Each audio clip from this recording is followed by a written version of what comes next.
Good morning students. Last के lectures में हमने फॉर्मल एजुकेशन, इनफॉर्मल एजुकेशन और नॉन फॉर्मल एजुकेशन के बारे में पढ़ा और साथ में हमने कुछ एक वेस्टर्न थिंकर्स क्या सोचते हैं एजुकेशन के बारे में, उनके बारे में भी पढ़ा।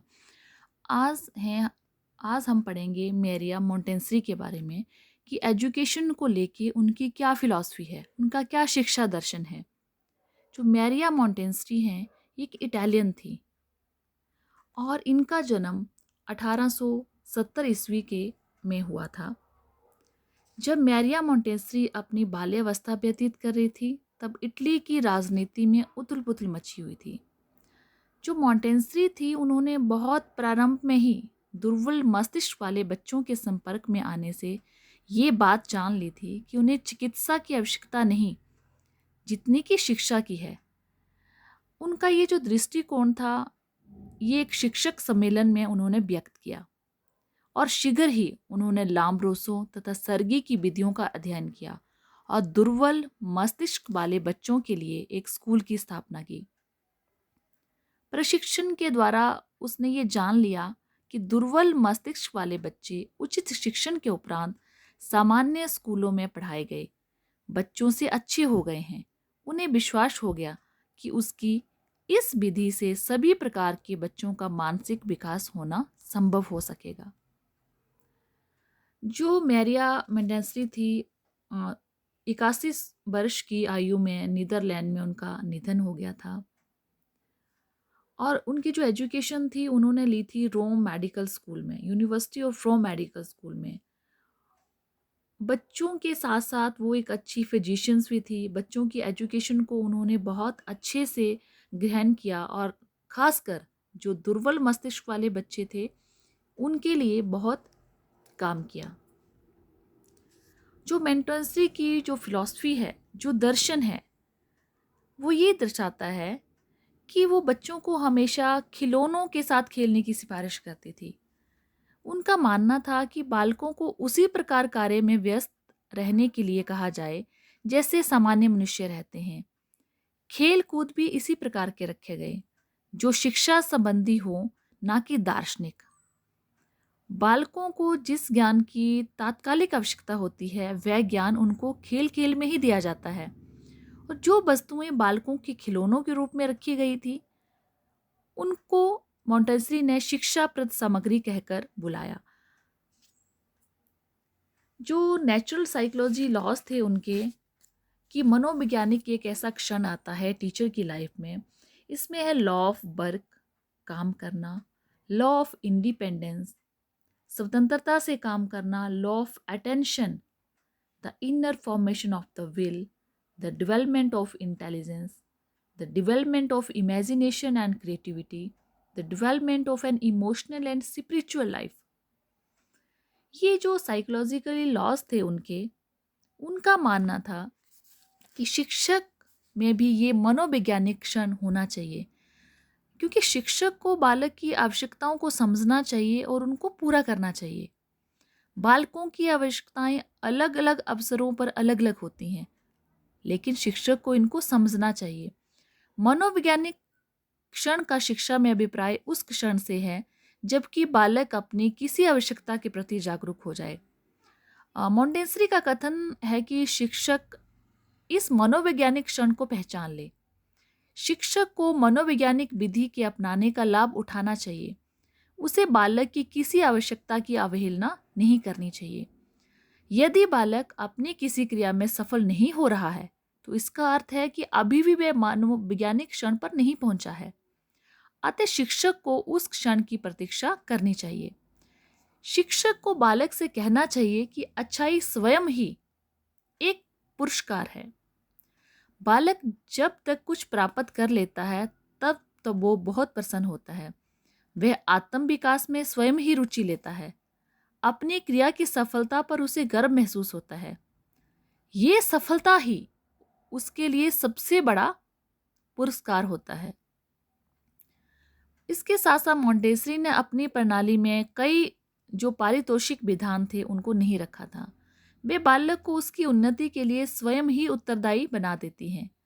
बालक में स्वाभाविक रूप से आत्मनिर्भरता, और एकाग्रता की शक्ति का विकास होने लगता है।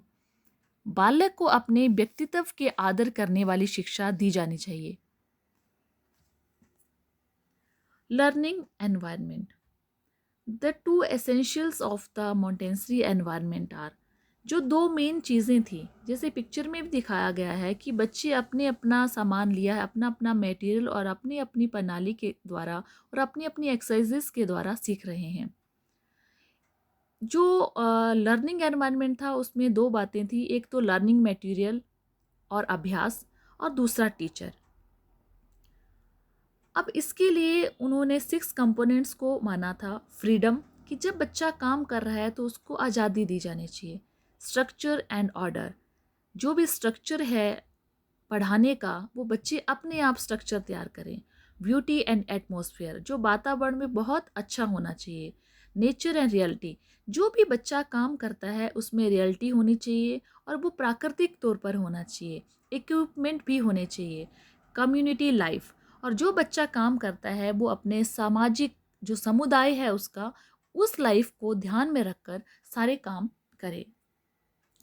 मॉन्टेसरी मटेरियल्स, मॉन्टेसरी ने कहा कि वन एस्पेक्ट ओनली, कि जो भी काम करना है उसके लिए एक एस्पेक्ट, एक कार्य निर्धारित किया जाए। फ्रॉम कंक्रीट टू अब्स्ट्रैक्ट, जो कंक्रीट है, जो सरल है, सरल की ओर, सरल से कठिन की ओर जाना है।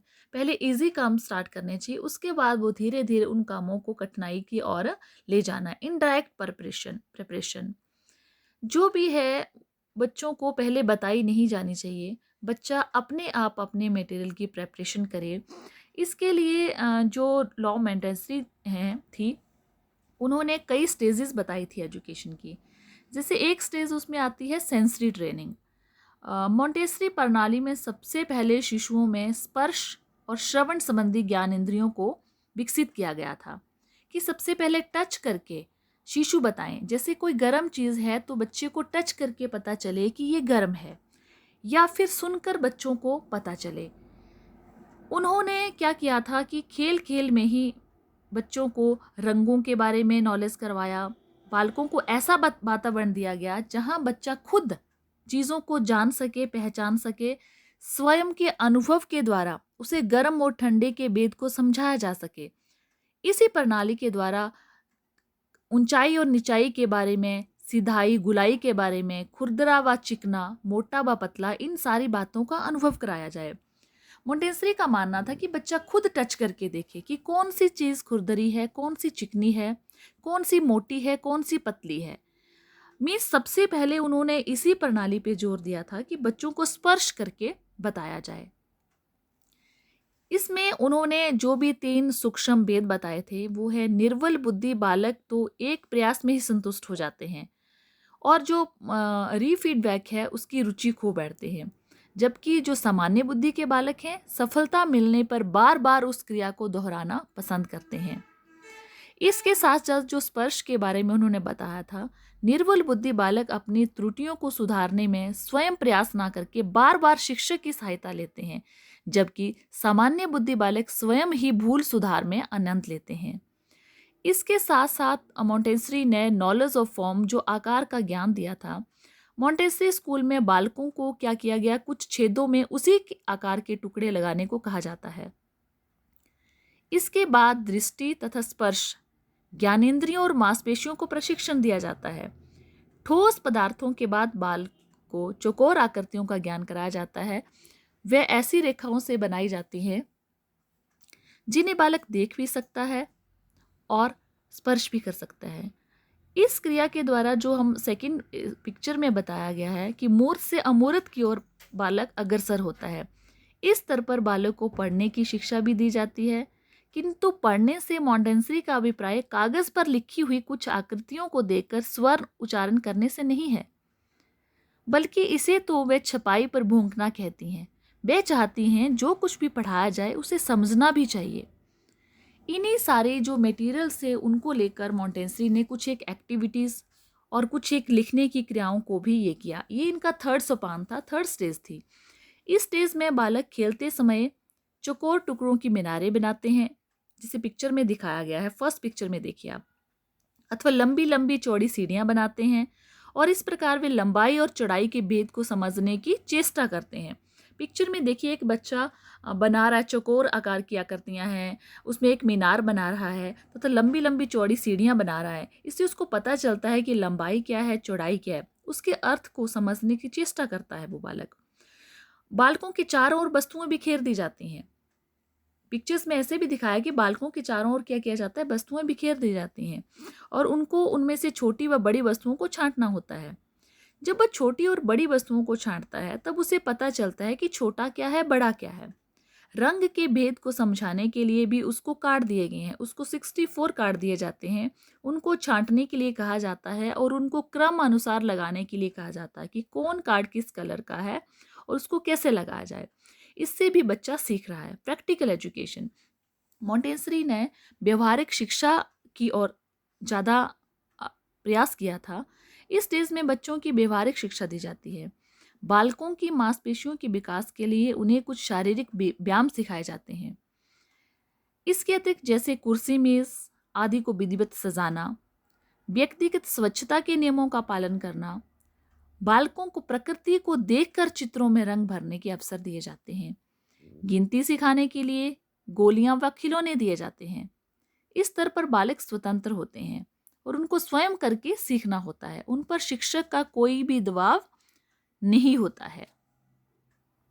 लर्निंग सेंटर्स, अब बात यह आती है कि जो भी शिक्षा मैरिया मॉन्टेसरी ने दी है उनको हम कहाँ कहाँ पर सीख सकते हैं। लर्निंग सेंटर्स कौन कौन से हो सकते हैं, इसके लिए उन्होंने बताया है practical life and daily life, कि जो हमारे दैनिक जीवन में घटनाएं घटित होती हैं या जो व्यवहारिक रूप में हम अपने जीवन में करते हैं, बच्चा वहीं से सीख सकता है। सेंसुअल लाइफ, सेंसेस में अगर स्पर्श कर रहे हैं हम चीज़ को, वो हमारी सेंस है। किसी चीज़ को हम सुनकर सीख रहे हैं, वो भी सेंस है। तो सेंसरल इंद्रियों के द्वारा भी बच्चा सीख सकता है। लैंग्वेज, जो भाषा है हमारी, जो साधारण बातचीत की भाषा है, उससे भी बच्चा सीखता है, क्योंकि बच्चा सबसे पहले सुनकर ही सीखता है।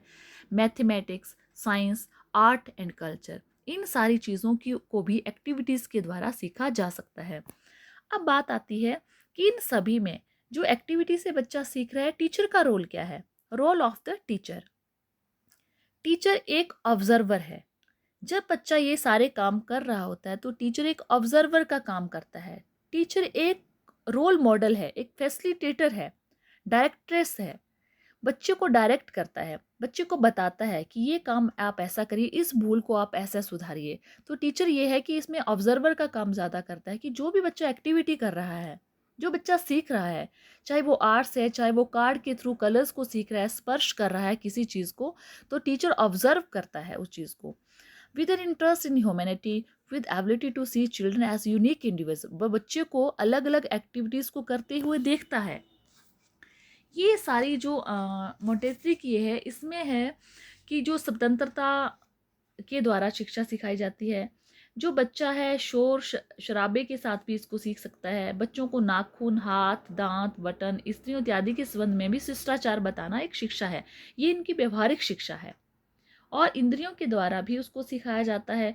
पढ़ने से पहले उसको लिखना सिखाना चाहिए और आकृति ज्ञान के लिए उसको धातु निर्मित या ज्यामिति संबंधी सामग्री को अनुभव कराया जाना चाहिए। वजन का अनुभव कराने के लिए लकड़ी के तख्तों का प्रयोग किया जाना चाहिए। तापमान का अनुभव कराने के लिए शीतल व उष्ण जल का प्रयोग करना चाहिए। स्पर्श का ज्ञान देने के लिए उसको धरातल और रेगमाल कागज का प्रयोग करना चाहिए। श्रवण क्रियाओं के लिए बेलनाकार ध्वनियां उत्पन्न होनी चाहिए। रंग भेद के लिए रंगीन लकड़ी के क्रमानुसार लगे हुए टुकड़ों अथवा विभिन्न रंगों के कार्डों को दिखाना चाहिए। ये जो सारी क्रियाएं हैं, इनके द्वारा मैरिया मॉन्टेसरी ने बच्चों को काफ़ी शिक्षा दी है। तो आज हमने पढ़ा कि जो लॉ मॉन्टेसरी है, जो मैरिया मॉन्टेसरी हैं, उन्होंने एजुकेशन फ़िलॉसफी के बारे में क्या क्या बताया। आज के लेक्चर में अगर कोई भी आपको क्वेरीज होगी तो आप इस नंबर पे जो स्क्रीन में दिया गया है, इस नंबर पे कांटेक्ट कर सकते हैं। Thank you.